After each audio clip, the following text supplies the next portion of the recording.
Hello everyone, welcome to the Savannah African Art Museum. My name is Edward Johnson. I'm going to talk to you about some other pieces within our collection for this installment of Collection Close-Ups.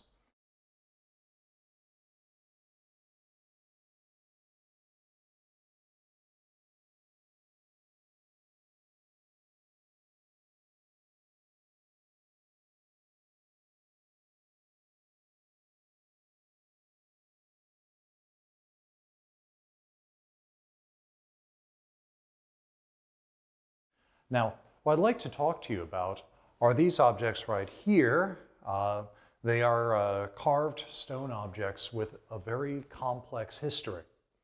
Now, presently, these objects are commonly known to be used by the Mende people in Sierra Leone. And the way these objects are more currently used is that they are buried into farmers' fields in order to ensure a fruitful harvest.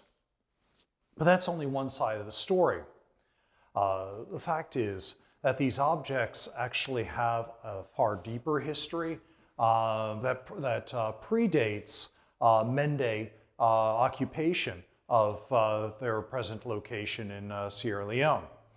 And that actually, while the Mende used these objects, the Mende did not create these objects. And this kind of, it may seem like a very complicated history, and it is. It does involve layers of creation and use over time that have to do a lot with a culture being in a particular place and then being basically invaded by another culture, and then the other culture kind of reusing objects of the previous culture that they conquered. And so when kind of dialing back, let's go back in chronology before 1600. And so we're talking about a time period about, before, was it 1665 and 1675. Those are crucial dates. Before that time, what you will have in the peoples that you would have in the coastal regions of Sierra Leone were a people called the Sapi people. And this is a group that is very well documented. And this is a group that is notable for their carvings, and they're the ones who are credited with creating these carved stone objects. They are also famed for carving in ivory. In fact, there are quite a number of notable ivory pieces commissioned by Portuguese merchants and created by Sapi carvers for a European market.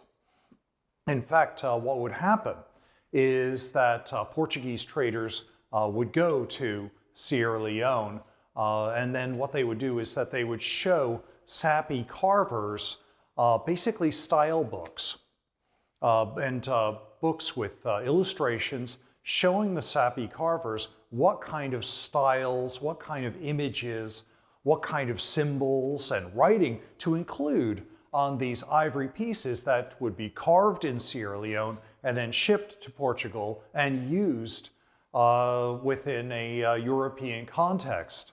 And these objects would include trumpets made out of elephant horn, as well as salt-cellars. And these salt-cellars those have an interesting history in and of themselves, where they are great centerpieces found in dining tables in great halls, quite often in a royal context or a noble context.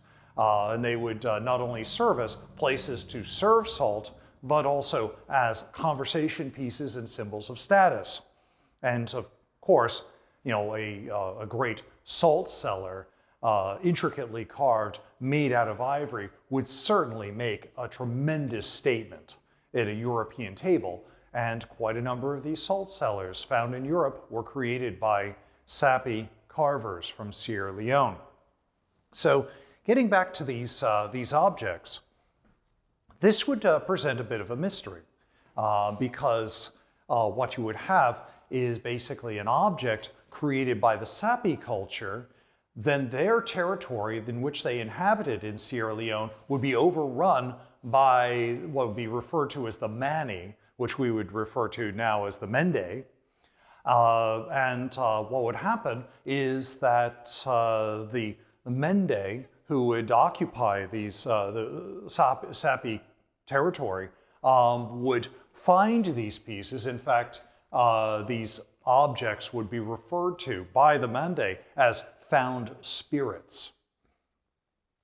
And that's where we start to see this new use of these objects in farming, where they are these objects are found and then reused